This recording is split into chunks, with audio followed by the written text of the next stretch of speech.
I want you to go onto michaelsavage.com, but I warn you, before you download this story, I warn you, if you're a depressed person, don't do it. If you're an angry person who thinks he's going to go off like a rocket or go postal, don't read this story. Because it's going to get you so crazy that you're liable to commit some violence, and I don't want you to do it. Violence only begets more violence. Racially charged murder trials getting scant national press. It's on michaelsavage.com. Christian and Newsom, that's a white couple, young couple. They were out on a dinner date in Knoxville, Tennessee. Nice kids next door. Carjacked, kidnapped, tortured, raped, murdered, set on fire by a group of blacks. According to published news reports, the two were tortured at length while they were alive in each other's presence. They were then strangled and shot. I don't think I can even read this now. I don't know whether to cry or scream. Newsom's mutilated and burned remains were found along a railroad track the following day. 2 days later, Christian's battered and burned body was found in a trash bin.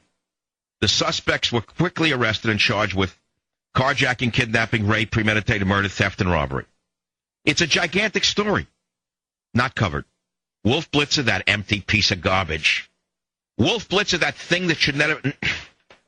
I can get myself in real trouble right now if I actually told you what I think of these people. So I'll go on with the story. They're talking about the fact that the Associated Press wire stories on the killing were carried by Knoxville news outlets, CBS News and Fox News, but other major media wouldn't touch it at all.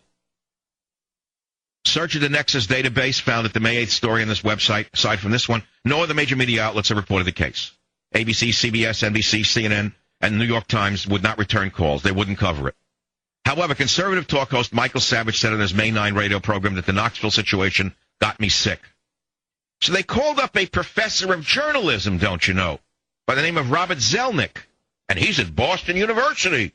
Probably dresses correctly, Mr. Zelnick. Oh, yeah, dresses British. Knows how to make a tie. Knows how to smile at a cocktail party with politicians, Mr. Zelnick. Moved himself up from the needle trades in 1-2 generations. The professor of journalism at Boston University, Mr. Zelnick, told Cybercast News Services that the Knoxville murders, as gruesome as they were, need a strong peg to reach a national audience. He said racism would certainly be one. Celebrity involvement would be another.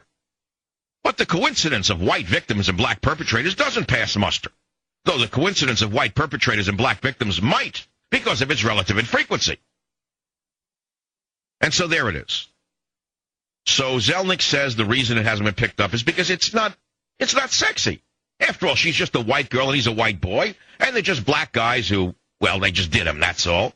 Not only they do them, they did them in a way that you wouldn't even see in Iraq. But that doesn't make it to the New York Times. Instead, they show someone with Down syndrome on the front page last week having a coat put on her back by her father. Showing you something about Down syndrome as the lead story, for example. Where are the two megaphone reverends, Sharpton and Jackson?